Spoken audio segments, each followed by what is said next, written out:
दोस्तों अभी हाल ही में बस दो ही मार्वल की टीवी सीरीज आई है और उन्होंने ऑडियंस को अपना दीवाना बना दिया है। लेकिन दोस्तों बस इतना ही नहीं, अभी आगे जाके और भी टीवी सीरीज बाकी है और कुछ टीवी सीरीज तो ऐसी है जो कि डायरेक्टली कनेक्टेड है आयरन मैन से और कैप्टन मार्वल से। अगर हम लोग आयरन मैन की बात करें तो वो है आर्मर वॉर्स और आयरन हार्ट। उसके बाद अगर हम लोग कैप्टन मार्वल की बात करें और वो टीवी सीरीज आगे जाके एवेंजर्स का भी पार्ट बन सकती है या एवेंजर्स के इवेंट्स को अफेक्ट कर सकती है, वो है सीक्रेट इन्वेजन। तो आज हम लोग ये जानेंगे कि सीक्रेट इन्वेजन की स्टोरी लाइन क्या होगी और ये भी समझेंगे क्या यहाँ पर जो इविल स्क्रल है वो आयरन मैन की टेक्नोलॉजी के पीछे है। तो दोस्तों कंप्लीट वीडियो को स्टार्ट करने से पहले आप लोग कर दीजिए वीडियो को लाइक और कमेंट करके ये बताइए कि जो एवेंजर्स अभी हम लोग के सामने नहीं है जैसे कि कैप्टन अमेरिका, ब्लैक विडो और आयरन मैन, उनमें से आपका फेवरेट कौन है। साथ ही साथ जो लोग मेरे चैनल पर नए हैं मेरे चैनल को सब्सक्राइब करके हमारी कॉमिक बुक टॉक्स फैमिली का हिस्सा बन जाए। तो दोस्तों हम लोग शुरुआत करते हैं बिल्कुल नई अपडेट से। यहाँ पे दोस्तों सबसे पहले हम लोग को ये समझना पड़ेगा कि इसकी स्टोरी लाइन एक्चुअली में कहाँ से शुरू हो रही है। तो चलिए इसके लिए हम लोग को देखना पड़ेगा कैप्टन मार्वल। अब बहुत लोग को लग रहा था कैप्टन मार्वल के स्टार्टिंग में कि स्क्रल एक इविल बीइंग है जो कि प्लैनेट पे कब्जा करते हैं और उनकी गवर्नमेंट का रूप लेके उन पे कंट्रोल करना चाहते हैं। लेकिन दोस्तों जो स्क्रल है वो एक्चुअल में इविल नहीं है बल्कि विक्टिम है। वो सिर्फ एक घर खोज रहे हैं और अलग अलग प्लैनेट पे बस रेफ्यूजीज की तरह रह रहे हैं। लेकिन दोस्तों हम लोग कैप्टन मार्वल की मूवी के एंड में ये भी देखे थे कि कैरल डैनवर्स स्क्रल के साथ निकली थी उनके लिए एक अलग प्लैनेट खोजने के लिए। लेकिन जैसे हम लोग ने स्पाइडरमैन फार फ्रॉम होम देखी, हम लोग समझ गए कि टेलोस और उसकी वाइफ अभी भी उसके साथ है और कुछ स्क्रल्स और हैं जो कि निक फ्यूरी के साथ काम भी कर रहे हैं। तो दोस्तों सवाल ये आता है जब स्क्रल को अपना प्लैनेट मिल गया था तो वो वापस क्यों आए, ऐसा क्या हो गया।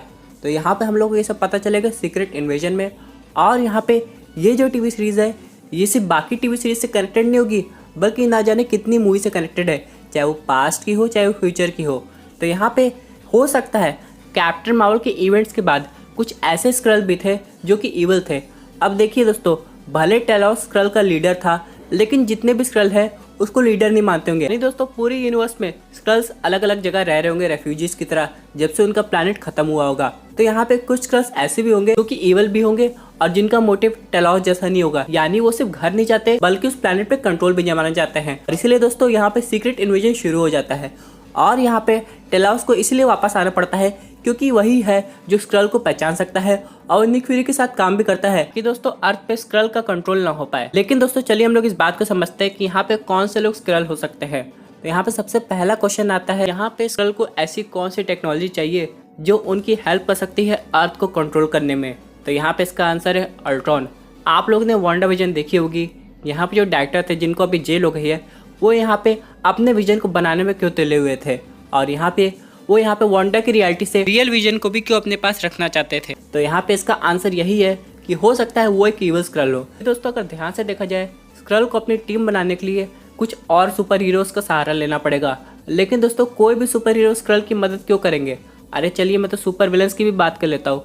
कोई भी सुपर विलन वो अपने अर्थ पे कंट्रोल करना चाहेगा ना, वो किसी और एलियन को उस अर्थ पे क्यों कंट्रोल करने देगा। इसलिए स्क्रल के पास कोई ऑप्शन नहीं है, या तो वो लोग अपने में काफ़ी ज़्यादा स्ट्रॉन्ग बन जाए या तो टेक्नोलॉजिकली अर्थ पे कंट्रोल करने की कोशिश करे। तो यहाँ पे अगर स्क्रल का कोई लीडर है कि सॉर्ट के डायरेक्टर के रूप में आया था तो उसके पास ऑप्शन था विजन को क्रिएट करने का, वो भी अल्ट्रॉन के पावर के साथ। लेकिन दोस्तों ये तो सिर्फ एक और थ्योरी है। अब अगली थ्योरी ये आ रही है कि शैरन कार्टर भी एक्चुअल में एक स्क्रल है। क्योंकि दोस्तों आप लोग को तो पता है स्क्रल का मोटिव क्या होता है, वो लोग गवर्नमेंट के राज जानना चाहते हैं और उनके सीक्रेट पता करके उनको अंदर से कमज़ोर करते हैं और वही काम शैरन कार्टर का भी लग रहा है। अब यहाँ पे शैरन कार्टर भले आ गई है, उसे जॉब भी मिल गई है, लेकिन आप लोग ने पोस्ट क्रेडिट सीन में देखा था उसने क्या किया है। लेकिन अब सवाल ये आता है कि अगर शैरन कार्टर स्क्रल है तो ओरिजिनल जो शैरन कार्टर है वो कहाँ है। क्या उसकी डेथ बहुत पहले हो गई है और उसकी जगह स्क्रल ने ले ली है, ये तो आने वाला वक्त बताएगा। और ऐसे बहुत से कैरेक्टर्स हो सकते हैं जो कि अभी भी इविल स्क्रल हो, क्योंकि हम लोग को सीक्रेट इन्वेजन में पता लगेगा।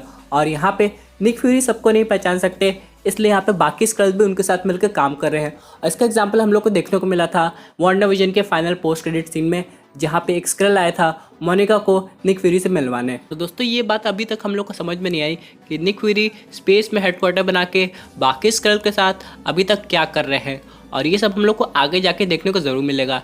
लेकिन निक फ्यूरी भी एक बात समझ गए हैं कि अर्थ को सिर्फ बाहर के विलन से नहीं बचाना है बल्कि उन विलन से भी बचाना है जो कि हो सकता है सुपर हीरो की जगह ले चुके हैं और यहाँ पे इविल स्क्रल बन के रह रहे हों। अब यहाँ पे हम लोग स्क्रल का मोटिव समझते हैं। इतने समय बीत गया, यानी कि कैप्टन मार्वल तो कब का आई थी और अभी समय चल रहा है 2023 का मार्वल सिनेमैटिक यूनिवर्स की टाइमलाइन में।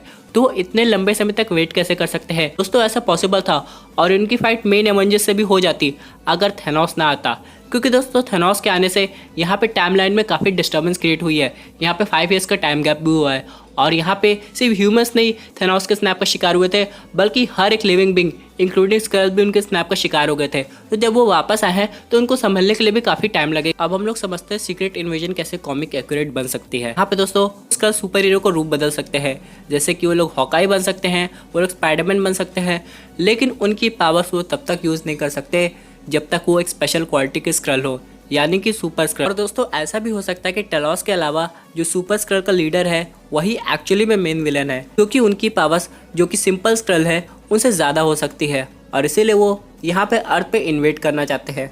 और यही नहीं दोस्तों, कैप्टन मार्वल इतने समय तक अर्थ के बाहर इसलिए थी क्योंकि ऐसे बहुत से प्लैनेट होंगे जहाँ पे ईवल स्क्रल का राज होगा और इसीलिए वो टेलॉस को बोलती है कि तब तक तुम मेरी जगह अर्थ को संभालो। अब वो एक्चुअली में अर्थ को संभाल नहीं सकता है, लेकिन हाँ वो निक फ्यूरी की हेल्प कर सकता है असली स्क्रल और ईवल स्क्रल का पता लगाने में, जिसकी वजह से निक फ्यूरी को काफ़ी लंबे समय तक हेल्प मिली है। और इस सीक्रेट इन्वेजन की स्टोरी लाइन पास्ट को भी क्यों अफेक्ट करती हो सकता है स्क्रल ने टोनी स्टार्क का कभी ना कभी रूप लिया हो जो अब वो एक्चुअली में जिंदा हो, ताकि उसकी टेक का कुछ हिस्सा वो समझ के अपने पास रख सके। और आप लोग तो जानते हैं कि स्क्रल्स काफ़ी इंटेलिजेंट भी होते हैं। वो एक बार किसी टेक्नोलॉजी को देख लेते हैं तो उसके जैसी टेक्नोलॉजी या उससे बेहतर टेक्नोलॉजी बना सकते हैं और ऐसा ही कुछ हम लोग को देखने को मिलेगा। यानी दोस्तों स्क्रल का इन्वॉल्वमेंट सिर्फ सीक्रेट इन्वेजन में नहीं कि आर्मर वॉर्स और आयरन हार्ट की टीवी सीरीज में भी देखने को मिल सकता है, जो कि काफ़ी इंटरेस्टिंग होगा। और दोस्तों मेरे हिसाब से ये बिल्कुल सही डिसीजन था कि मार्वल ने सबकी टीवी सीरीज बनाई है, क्योंकि मूवी में इतना सब कुछ दिखाना पॉसिबल नहीं था।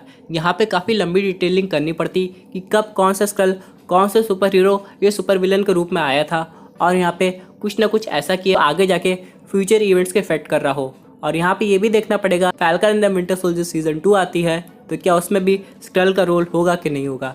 वैसे दोस्तों एक बात और जो मैं आपको बताना चाहता हूँ, अभी हाल ही में यहाँ पे जेम्स गन से पूछा गया था कि जो ग्रूट की टीवी सीरीज़ आ रही है वो क्या एनिमेटेड है कि लाइव एक्शन है, तो जेम्स गन ने ये कंफर्म कर दिया है कि वो एनिमेटेड है। और दोस्तों एक और अपडेट ये आ रहा है कि इटर्नल्स का ट्रेलर हम लोग को बहुत जल्दी देखने को मिलेगा, लेकिन उसके लिए हम लोग को जुलाई तक का वेट करना पड़ेगा।